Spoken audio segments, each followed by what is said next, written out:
Alistair, the governor of Florida has just announced that they will be introducing a new bill to have gold and silver recognised as legal tender in their state. Could this be the beginning of a major change in the reintroduction of both metals as money? I think the answer to this is that there are a number of states that have been looking at this, and it is something which I think is born out of the constitutional arrangements, whereby under the Articles of Confederation, the legality of money was handed from the states to the federal government.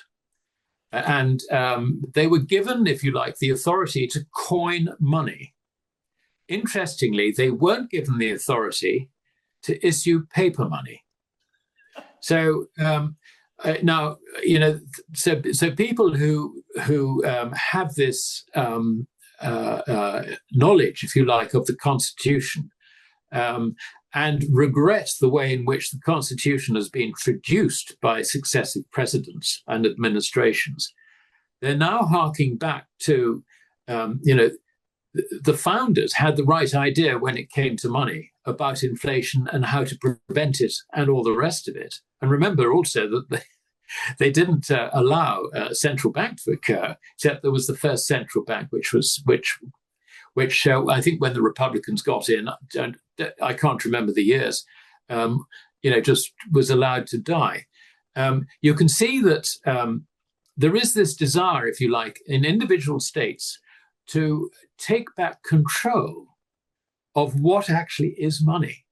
They're turning their back in the same way that, gold bugs, if you like, in the general sense, are trying to turn their back on paper money and want to applaud the reintroduction of gold.